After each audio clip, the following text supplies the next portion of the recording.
More power, baby! Yeah! Well, yeehaw, we're out here doing Uncle Jake's redneck tuning. I gone took the current tune that I had on, which was already kind of a guess, and I've added on to it by making more guesses. Doesn't seem half bad. How the heck did we end up here, though? We're kind of testing out a homemade tune here, and I'm probably going to also rant off to you guys a little bit. It's a good pothole out there. Probably never fill that in. Bring my grandchildren to that pothole one day. Look, here's the deal, right? I'm a goof. You could say a lot of things about me, and I'd probably agree with you. But I hope that, like, on some level, at least somewhere, you would understand that when I'm talking about a product, something I'm doing a video on, I'm honest, right? Like, I hope you at least feel that from me. I'm always trying to tell you guys what I really think you need to know. I'm not perfect. Probably get that wrong sometimes. I think the worst thing ever is when I do push some sort of product, something, and I find out afterwards people are buying that product and having issues with it. That never sits well with me. I've had a number of people have hit me up about buying electron carburetors and having all sorts of problems. The truth was, we just threw it on my brother's DRZ and it worked. Threw it on my XR and it was a whole lot of issues. They seemed to have squared that away, and so they were going to fix everybody else's XR650Rs. But God, I still hear about people all the time with just all kinds of electron issues and that they aren't super responsive. That's upsetting to me, you know? I don't want to push you guys towards something that doesn't work well. And you see all these names and companies on this bike. These are people who have provided me with parts. They're not paid sponsors. You know, we call them a sponsor, but they're not a paid sponsor. They're just simply a parts sponsor in return to get a video made out of it. And when you actually look at like the cost of the product, here we go. Oh, a little sharper. We're another few percent up on the higher end there. To be honest with you, these companies are getting the better end of it too. When you actually look at like usually the cost of the product versus an entire video they're getting out of it. Yeah, they're doing well. I've been offered money for doing like product parts like that. And I tell them no, and they don't get to review the video ahead of time. Like, you send me your product if you believe in it. My job, first and foremost, is to you all watching this video to make sure that you feel like you have the knowledge, understanding, whether the comfort to install this product yourself, whatever, right? And don't think of me as, oh, Jake is so high and mighty, he's a good person. No, it's the long game. It's because I want to be able to do this for as long as I can. And if I bullshit you guys and tell you the wrong things, then how's that bode for me, you know, in the long run? Not well. I would prefer to have a reputation of being really honest with you all versus making some quick dollar bills. And because these people aren't paying me, I can tell you what I really think about these products. I don't have any loyalty to them, just simply because they,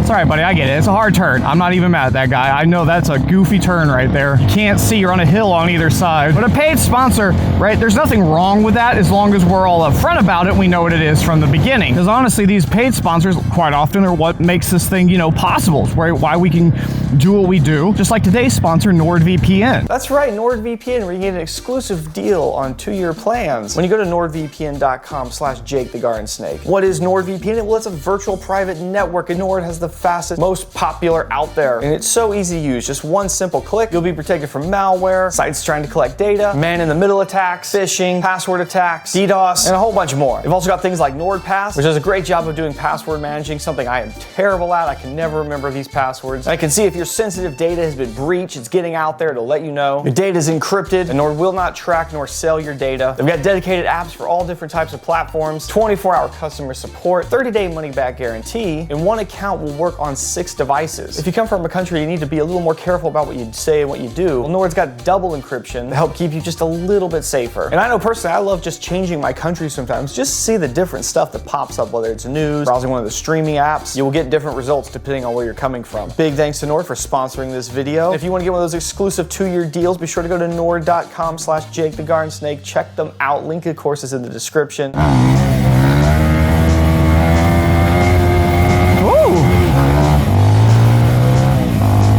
My tune might actually be pretty close there. I wonder if that one guy's coming down here to kick me out.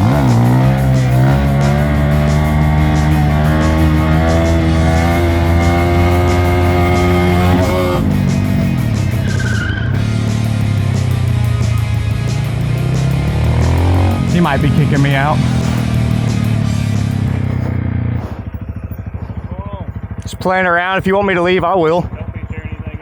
I'm just playing around doing wheelies. I won't go into your dirt or anything like that. Got people working on the other side, so be careful. Yes, sir. You have a good one.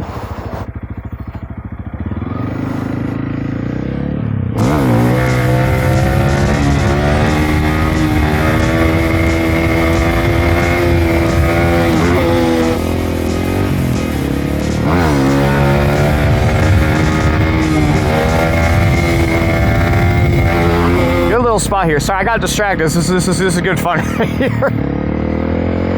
So let's you know, segue all that craziness into the tuning on this bike and Dynojet themselves, right? Dynojet's name is on here. They gave me the original power vision for this thing.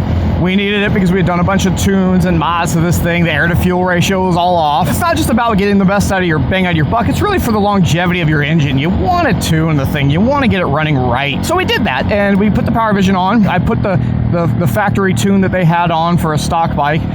With the mods I had, we needed a little more fuel than what that was giving. It was actually not too terribly far off, but you know, it needed get dyno tuned. Went to a local tuner with a Dynojet dyno, and we just didn't really get the best of tunes. Things didn't really work out well. It's not Dynojet's fault. You know, that's not Dynojet's fault. That's just the tuner, and he tried his best. I don't even really want to beat the guy up. You know, it just wasn't a good tune. The tune was off. Tried to take this thing on a road trip. It got worse and worse as we went. Eventually I had to trailer this thing, blah, blah, blah. It ran really crappy in the Mojave Desert. I tried to run it out there for at least one day. It wasn't running right. But Dynojet did come, and they fixed the tune. I actually stopped off in Vegas, and they fixed it. And it was solid after that. And the Power Vision is a really cool product. Now we've big bored the bike, higher compression, ported head, more aggressive cams. We need to tune it again. So I start calling around to some different dyno shops this time, but I can tell it's gonna be the same, just, you know, crap show. It's not gonna work right. So it's frustrating, but I'm like, all right, let's just see what else we can come up with. And I find it, Dynojet now sells a wideband kit for this bike. This is gonna monitor the air to fuel ratios, data log what it's doing when I ride it around, and more or less can write our own tune for the map. Basically get it all squared away, and then I was going to take it to a dyno and get it all done up. Well, we've run into a bit of a snag, more or less that none of it works. There's also some issues with possibly the programming that's required to get it to tune itself. Let's not beat them up too bad, because they're actively trying to fix this right now. I called up the hotline. I wasn't like, hey, I'm Jake the Garden Snake, you sent me this kit. I call them up like a regular dude, was like, hey, I'm having problems, and they're trying to fix them, okay? Like, we spent an hour on the phone. They're moving it up to like the tech guys. They're like, wow, there's obviously some issues here. I've had to send a bunch of logs and data stuff from my end. Like, at least they are trying to fix it, right? They didn't just shove it off and go, well, oh well. But it is super frustrating, because it's like, man, we just don't have so many options, right, for motorcycle tuning. You know, you got a Mustang or a WRX or whatever. You have tuners. You have multiple ways to tune your engine, devices, dyno shops out there. But in the bike world, it's just not as common. And let's be honest, most motorcyclists, they're gonna throw a couple slap-ons. The generic maps that exist out there will work, and they're gonna be just fine. Now, I get it, not everyone's doing what we do, and I think it's really cool that we have that company. If we didn't have them, the options are kind of limited. You know, I know for this bike, I get told often, I think there's like some kind of dyno guy, tuner guy you can send your EC off to, and he'll flash it for whatever mods you have. The reality is that's kind of shot in the dark, guessing, tuning, and you know, the guy might be really good, I don't know. But you know, I didn't want to go that route. I wanted proper tuning. I do have now a bung on there for a wideband. You can see it right there. It's turning really blue and purple, even though the rest of the exhaust has got a nice golden look about it, which shows it's doing, something smells funny. It's doing decently on tuning. I originally took Ari's map for almost the same build, minus the ported head and not quite as aggressive cams, and I just went 5% richer everywhere across the board, and actually felt really close. And I've just retaken that map and opened it up and just said, hey, I'm gonna throw like another 5% on the upper ends, like looking at the triangle for you, like this part and this part of the map, and then kind of filter the rest in with some like 3, 4, 2%, whatever, you know, kind of variant in there. I can tell you right here, this was a place before cruising at these speeds where I was watching it overheat, and it looks like now we're actually sitting at really good temps right here. So that's pretty good, but this is literally just caveman work. It's not even using like a wideband. I mean, I have, like I said, I have the wideband bung down there. I really thought about like just getting a gauge and putting it up here in the time being so I could really see what it's at, but I also have the tuner sitting down in here, but it's not a ton I can really look at right there. Oh yeah, there's the Allen outlets. mass shooting over there the other day, guys. Terrible. Dynojet is trying to fix this issue with their stuff. They really are. But I mean, there's kind of like 3 levels deep of this issue. I literally just checked my DMs on Patreon right before I left. And I literally had someone talking about doing like a big, like a 180 something kit to a Grom. They're like, should I get like a Power Vision with a wideband to tune it? Like, I was like, oh, funny timing, guy. Can't recommend it at the moment. There's someone in our Discord right now. He's fuel injecting his DRZ. And he was talking to me about it. He's like, you know, if you're really having so much trouble tuning your bike, you should just get the standalone ECU like I'm doing. Just tune it like that. And it does kind of make you think, like, God, is that the way to go? That bike did really good on the highway right there. Before it was overheating when I did a very similar run down the highway. Feels good, feels sharp. Let's pull up here into Maxim real quick because my camera has slid in a little bit. The poles just slowly gotten shorter and shorter. I'm looking at you guys like this now.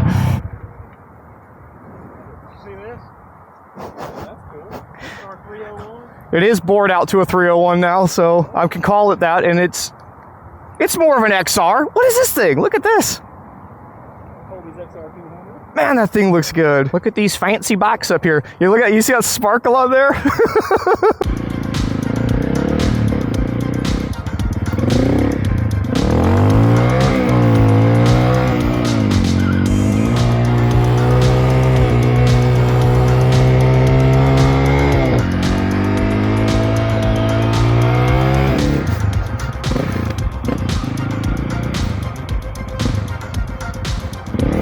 Anyways, my tuning now seems pretty okay. I'm sure it's not perfect, but I think it'll work for the time being. And I know we'll get it figured out. I know we will.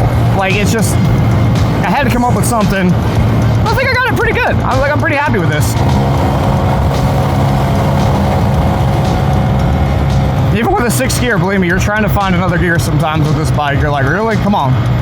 There's more up there, isn't there? I do think it's funny though, right? Like, people think of fuel injection as being so superior to carburetors. And in a lot of ways, of course, they are. Their ability to adapt, adjust, give precise fueling is so much better than carbureted. It is. But also, it's a lot more complicated. Carburation, though, you more or less have 4 main circuits that you're sort of playing with. And these are going to work across the RPM range and throttle position sort of range. You get those good, you get them within reason, and then you're good, you know, like, and yeah, the bike may be a little different one day than it is the next day, and, you know, all that funness, but it's not, it's all good. And you can do it yourself. You own some tools, some basic tools. You can jet your motorcycle. It's just a little bit of time and getting a little grimy. It's certainly cheaper. It's way cheaper.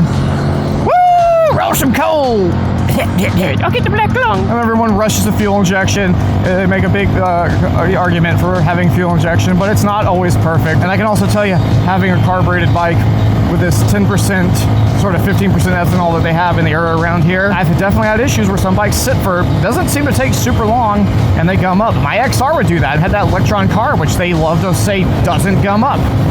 Yes, it does.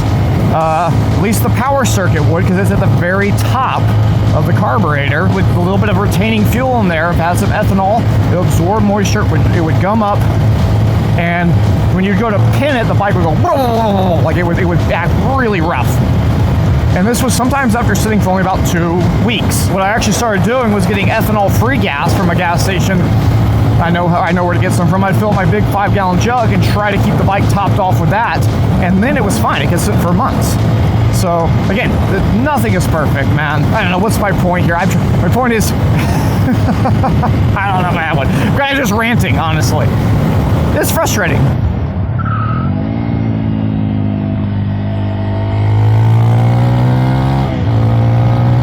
Yeah, with this ride I'm doing right here, honestly, things feel pretty squared away, though. When I get home, I'll probably just go and do another oil change on it. To be honest with you, if this is the best it ever got, I'm happy with this. This feels solid. It feels good. You guys keep slowly sliding down up there. Insta no longer makes those locking poles. They don't make them anymore. There's only these friction ones, and this is the problem with the friction ones. They slowly slide in. And listen, guys, listen to me. We're gonna figure it out. If I haven't said that 30 times already now. We'll figure it out, don't worry. I think a lot of it's annoying me because I just feel the pressure, like it's feeling good outside.